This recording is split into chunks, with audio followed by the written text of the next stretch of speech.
Kaliningradas turėtų būti Rusijos slaptasis koziris, maža teritorijos dalis, kuris suteikia Rusijai pakankamai giliai Europoje įtvirtintą poziciją, kad ji galėtų grasinti visam rytų frontai, įskaitant Lenkiją ir Baltijos valstybės. Tačiau yra problema valdant eksklavą. Izoliacija yra pražūtis. NATO ką tik perdavė šią žinią tiesiai ant Putino slenksčio, pademonstruodama tokią jėgą, kad net Arnoldas Schwarzeneggeris būtų didžiavęsis. Rusija ką tik kolektyviai prisisiusiojo į kelnes, kai NATO atskleidė, kad Kaliningrado tvirtovė galbūt nėra tokia stipri kaip manyta.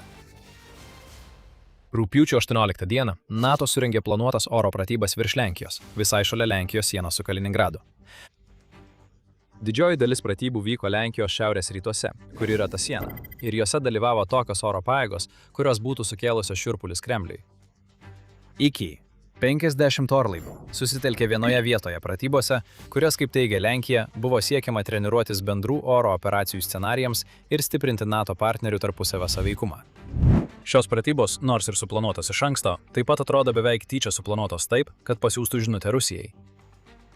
Tai vyksta po to, kai Vokietijos laikraštis Bild paskelbė pranešimą, kuriame teigiama, kad NATO kuria vadinamąjį sausumos karo koncepciją, skirtą reaguoti į galimą Rusijos ataką prieš Baltijos valstybės, galbūt kylančią iš Kaliningrado. Ši koncepcija būtų nenumatytų atvejų planas, aiškina Ležė, pridurdamas, kad dokumentas atskleidžiantis šį planą buvo parengtas JAV vadovaujant. Majoras Andrius Pingris ir jame aprašoma, kaip NATO galėtų reaguoti į invaziją, kuri prasidėtų bepiločiais orlaiviais ir raketomis, o vėliau būtų vykdoma sausumos invazija naudojant šarvuotas transporto priemones. Pagal šį planą Kaliningradas būtų prioritetinis taikinys.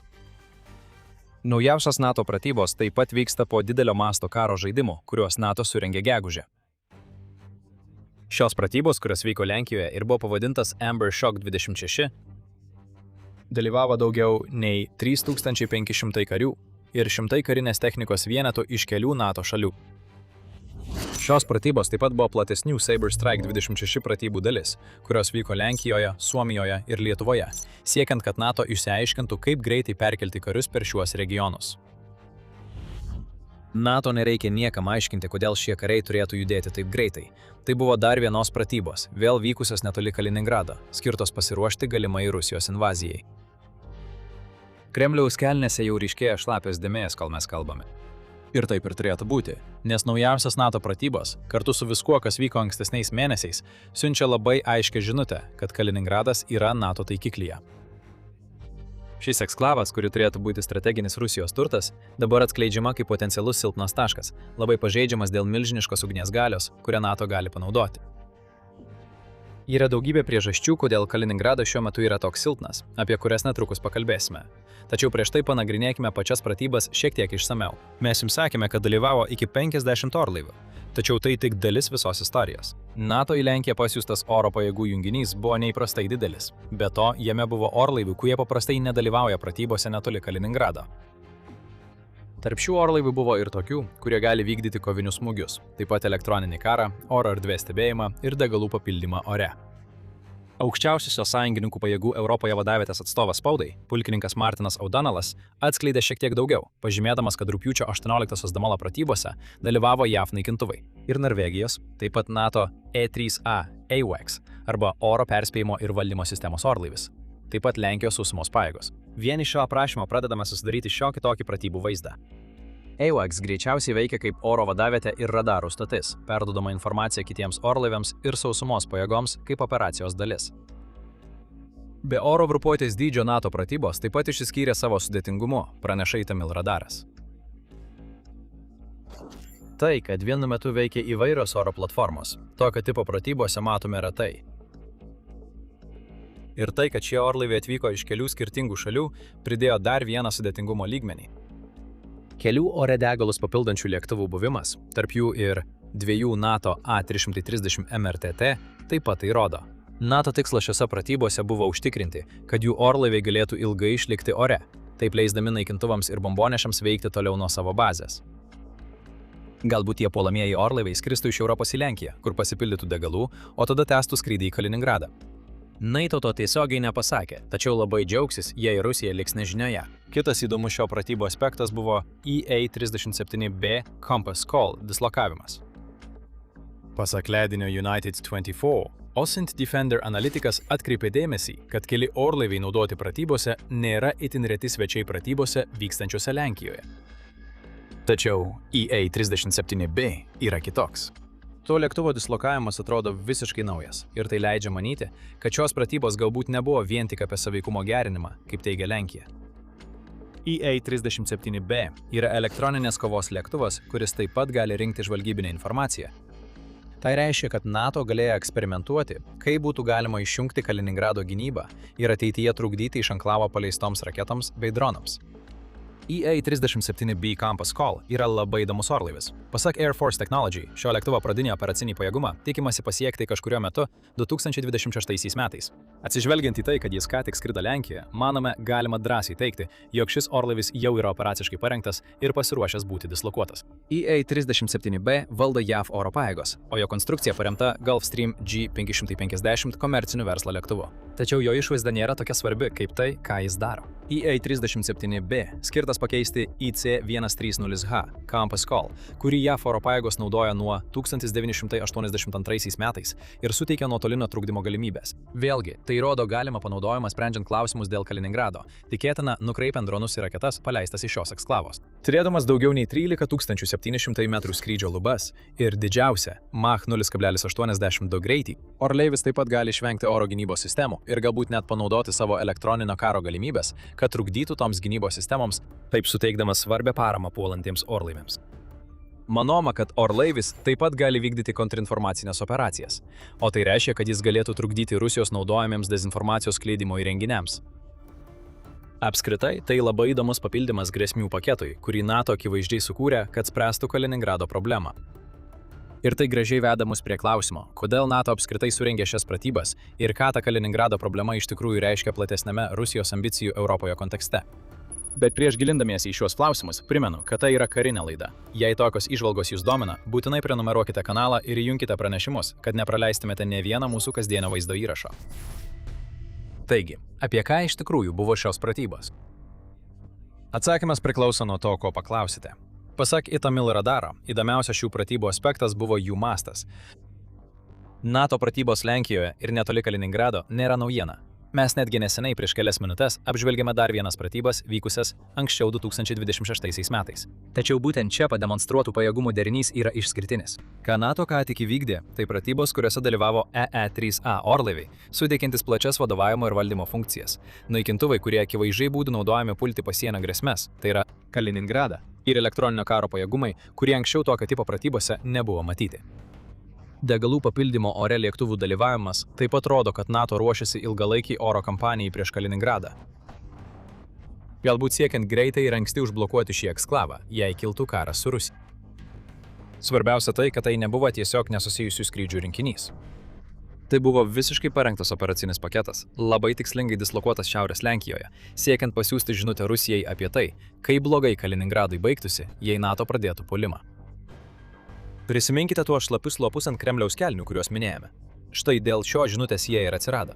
Tačiau oficialiai šis pratybų tikslas buvo kitoks. Lenkijos operatyvinė vadovybė, kuri aktyviai dalyvavo, teigia, kad tai buvo NATO koordinuotos pratybos ir visiškai nesusijusios su jokiais Rusijos oro pajėgų veiksmais. Tai užuomina į virtinę incidentų tarp Rusijos ir Lenkijos, apie kuriuos netrukus pakalbėsime. Esą operacija visiškai nesusijusi su Rusija. Jos tikslas buvo stiprinti bendradarbiavimą tarp NATO sąjungininkų pajėgų. Tai oficiali versija, žinoma, bet nemanome, kad kas nors ją iš tikrųjų patikėjo. Net jei šios pratybos buvo suplanuotos prieš kelias savaites ar mėnesius. Ir kad dar labiau apsunkintų situaciją, Stars and Stripes teigia, kad JAV pareigūnai sako, jog šios pratybos iš tikrųjų buvo skirtos atgrasimui. O šiuo metu Europoje yra tik viena valstybė, kurią reikia atgrasyti – Rusija. JAV dalyvavimas šiuose pratybose vyksta po to Lenkų aktyvumo pliūpsnio, kurį minėjome. Rugpjūčio 6 dieną Wall Street Journal pranešė, kad JAV žvalgyba teigia, jog Rusija gali greitai bandyti patikrinti NATO ryžtą kokiu nors ribotų įsiveržimu. Anksčiau tokia veikla buvo laikoma mažai tikėtina dėl invazijos į Ukrainą. Tačiau kai Vladimiras Putinas jaučia spaudimą dėl to, kad invazija į Ukrainą Rusijai nesiseka, jis tampa vis labiau desperatiškas. Ir ta desperacija gali paskatinti jį plėsti konfliktą. Tai gali būti tiek išaugusi hibridinio karo veikla, tiek net ribota sausumos invazija. Pavyzdžiui, pasienio teritorijos užėmimas Baltijos valstybėje. Bet kuriuo atveju kažkas artėja, teigia JAV. Ši ataskaita tampa patikimesnė, nes ji pasirodė po Liepos 3-osios JAV žvalgybos teiginio, kad Rusija planuoja kažkokią ataką prieš Lenkiją, vėlgi kaip NATO ryžto išbandymą. Kas nutiko vos po kelių savaičių po šios ataskaitos?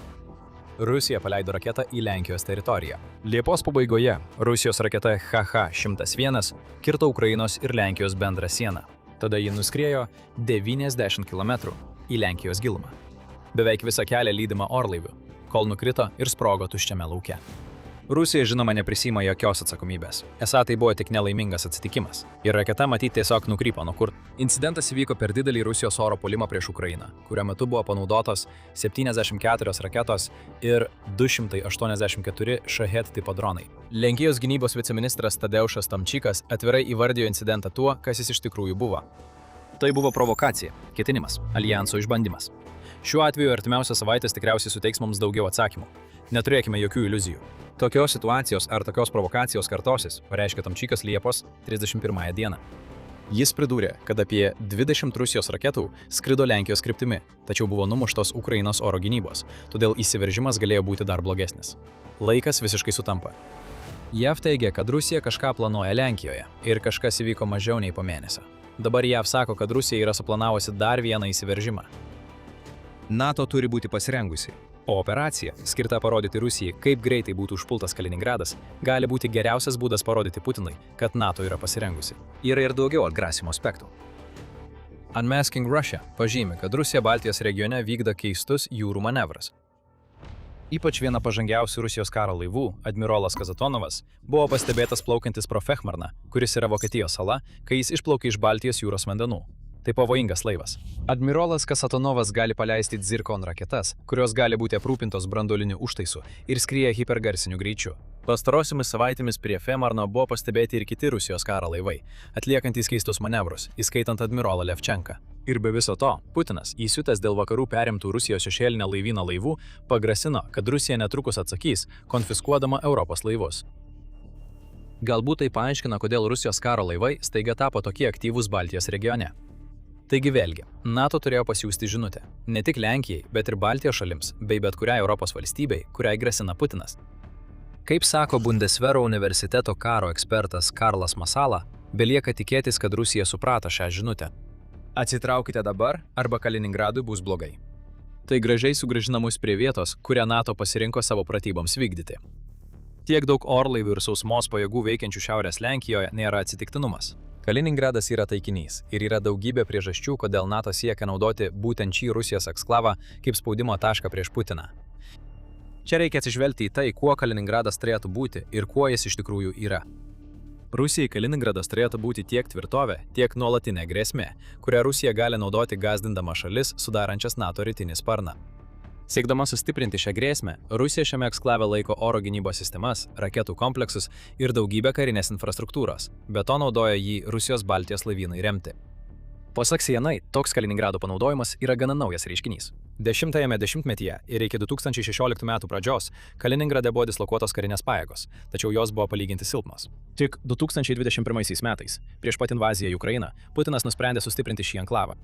Raketos, šarvuotosios transporto priemonės, karo laivai ir kariai visi buvo perkelti į Kaliningradą. Kalbant apie karius, Rusija dislokavo 11-ąjį armijos korpusą, kuriame buvo iki 18 000 karių ir gali būti dar daugiau. Baltijos laivynas, kurį remia Kaliningradas, taip pat yra pavojingas. Jame yra 52 antvandeniniai laivai, kai kurie iš jų yra vieni pažangiausių Rusijos karinėme jūrų laivyne. Taip pat Kilo klasės povandeninis laivas. Kaliningradas taip pat yra netoli Suvalkų koridoriaus. Tai 65 km ruožas, kertantis Lenkijos ir Lietuvos sieną ir jungiantis su Baltarusija. Viskas, ką tik papasakojame, turėtų užtikrinti, kad NATO, ypač rytinis flangas, bijotų Kaliningrado. Tačiau, kaip jau minėjome, yra skirtumas tarp to, kaip Rusija bando pristatyti Kaliningradą ir to, ką jis iš tikrųjų reiškia. O tai, ką Kaliningradas iš tikrųjų reiškia, kas su kiekviena diena, kai Rusijai nesiseka kare Ukrainoje, tampa vis aiškiau, yra strateginė silpnoji Rusijos grandis. Izoliacija yra problema. Nors Kaliningradas su Rusija yra sujungtas Baltijos jūros vandenimis, jis yra maždaug už 360 km nuo Rusijos žemyninės dalies. Tai nėra idealu Rusijai, jei jie atsidurtų konflikte, kuriame reikėtų aprūpinti Kaliningradą, o jis būtų atkirstas Baltijos blokados ir NATO pajėgų rytinėme flange. Kaliningrado silpnumą taip pat parodo jo priklausomybė nuo Rusijos subsidijų, kad išgyventų, net ir tada, kai šis anklavas nėra aktyviai įtrauktas į konfliktą. 2025 m. gruodį Ukrainos užsienio žvalgybos tarnyba atskleidė, kad Rusijos valdžia planuoja skirti apie $60 milijonų jūrų transportui. Viską tam, kad paremtų Kaliningradą. Atskirtas nuo likusios šalies, Kaliningradas yra linkęs susidurti su infliacijos problemomis, nes parduotuvių kainos smarkiai kyla, kai atsiranda tiekimo sutrikimų. Visa tai svarbu NATO naujausių pratybų kontekste, nes tai parodo, kad Kaliningradas nėra ta tvirtovė, kokia Rusija norėtų, jog jis būtų. Taip, ten gali būti laikomi ginklai, bet jis yra atskirtas 100 km nuo Rusijos ir iš visų pusių apsuptas NATO šalių. Kaliningradas gali tapti pačia pirma Rusijos teritorija, kurią Putinas praras, jei pradės karą su NATO. O Putinui bet koks teritorijos praradimas yra pažeminimas, kuris dar labiau apsunkintų jam pateisinti jau ir taip beprotišką karą Rusijos žmonėms. Iki 50 orlaivių, dalyvaujančių vienose sudėtingiausių NATO pratybų, siunčia žinutę. Tai taip pat sustiprina žinutę, kurią NATO jau yra siuntusi anksčiau, kad Kaliningradas yra pažeidžiamas. Dar 2025 m. Liepą JAV sausumos pajėgų Europoje ir Afrikoje vadas, generolas Chrisas Donahue sakė, kad NATO pajėgos galėtų užimti Kaliningradą per neregėtai trumpą laiką.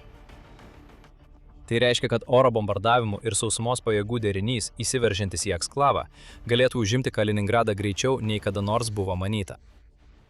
Taip jau sutapo, kad naujausiose NATO pratybose dalyvavo oro pajėgos ir sausumos pajėgos, kurios visos susitelkė visai prie Kaliningrado.